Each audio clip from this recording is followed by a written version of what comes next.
But this story began in one of the quiet neighborhoods of Harare, Zimbabwe, where a young boy named Maxwell Chikumbutso refused to believe that energy had limits. While most children were playing with toys, Maxwell was dismantling radios, searching for what he called the invisible power.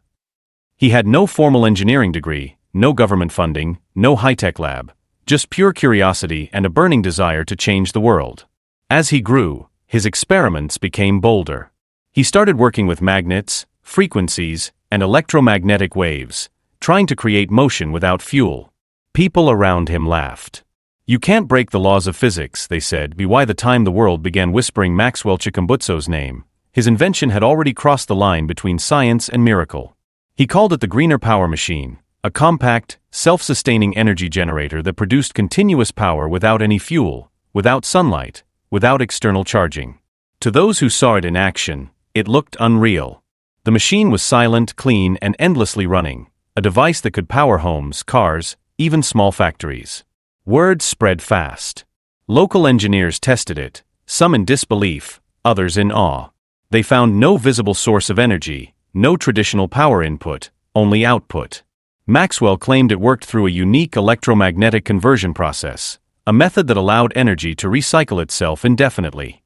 Soon, global attention followed. Media houses wanted interviews.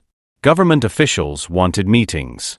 And energy corporations wanted answers. Behind the curtain, pressure started to build. Emails were ignored. Partnerships disappeared. Funding offers came with fine print, contracts designed to control, not support, his technology. Still, Maxwell stood firm.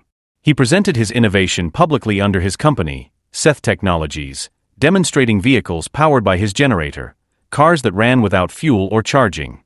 Crowds were amazed. Videos went viral. But with every new demonstration came a darker shadow. Whispers grew louder. "He's breaking the energy monopoly. They won't let this technology reach the market." And soon, the resistance became real. Projects were halted. Accounts frozen. It was clear, someone somewhere didn't want this technology to see the light of day. Yet, even as the world turned against him, Maxwell refused to stop. He said one sentence that echoed through history, but Maxwell wasn't trying to break them, he was trying to rewrite them. In 2001, he shocked his community by building a working prototype of a radio transmitter powered by radio waves themselves.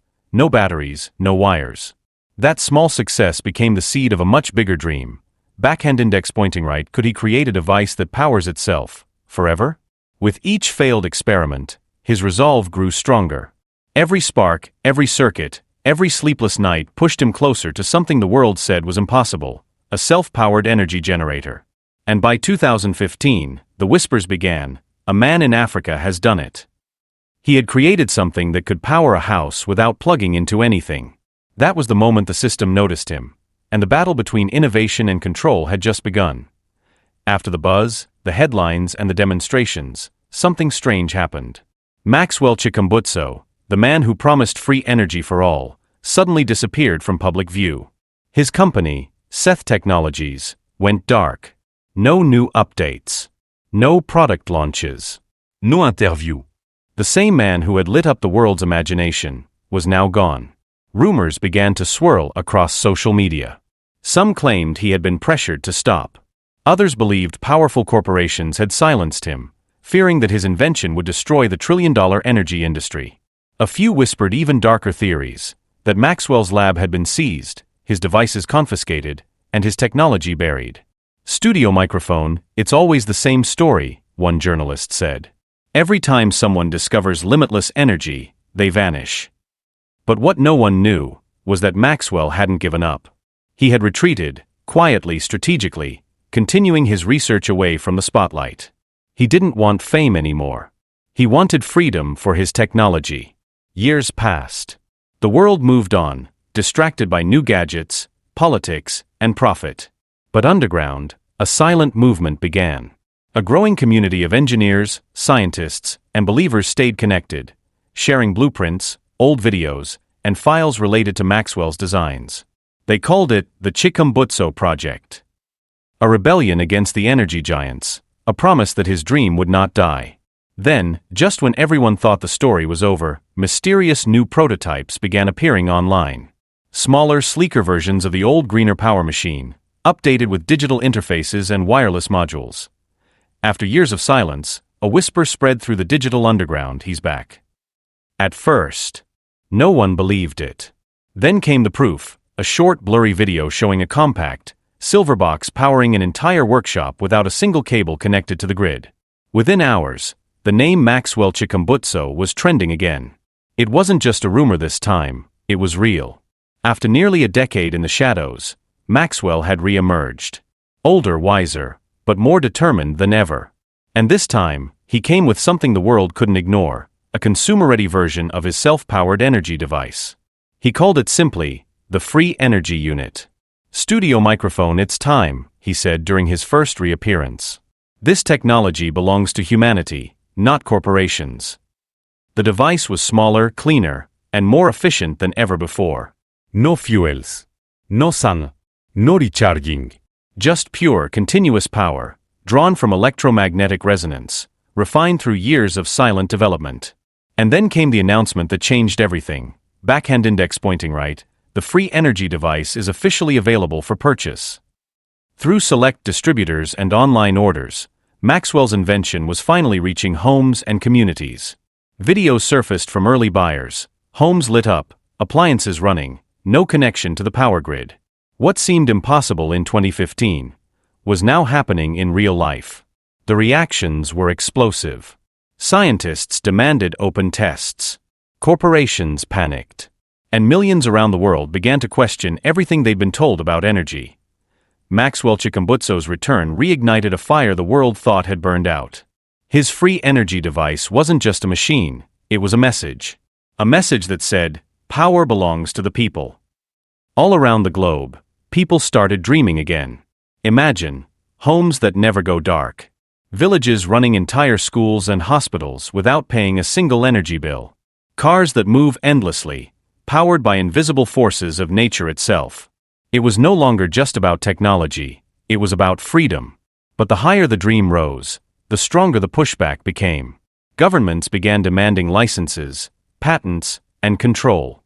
Energy companies started warning about safety risks and unverified science. Media outlets suddenly went silent, stories disappeared overnight. "Studio microphone, they can't stop the future," Maxwell said in one of his few interviews. "They can only delay it." Meanwhile, online communities exploded with excitement. Tech enthusiasts, inventors, and engineers started recreating his designs, sharing blueprints, and testing small-scale versions. Every success story added more fuel to the fire, proof that the dream of limitless, clean, independent energy might actually be real. The movement began to grow, a digital revolution powered by belief, curiosity, and rebellion. They called it the Energy Awakening. And through it all, one truth became clear: this wasn't just Maxwell's fight anymore, it was humanity's. Studio microphone, what if the power to change the world isn't in the hands of governments, but in the hands of inventors, dreamers, and believers? Whether Maxwell's invention becomes the cornerstone of a new world, or another buried secret, will depend on one thing: our courage to support the truth. Because the moment we stop paying for power is the moment we become truly free. From a small workshop in Zimbabwe to headlines across the globe, Maxwell Chikumbutso's journey has become more than the story of one man. It's become the story of humanity's hunger for freedom. For generations, we've been told that power must be bought, controlled, and rationed. That we depend on corporations, governments, and systems to survive. But Maxwell's invention shattered that illusion. "Studio microphone, if one man alone can create limitless energy from nothing," a reporter once said, "then maybe the world was never as powerless as they made us believe."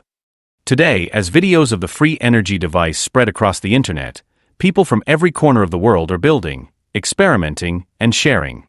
A new era is rising, not from laboratories or billion-dollar industries, but from garages, classrooms, and homes. This isn't just science. It's revolution.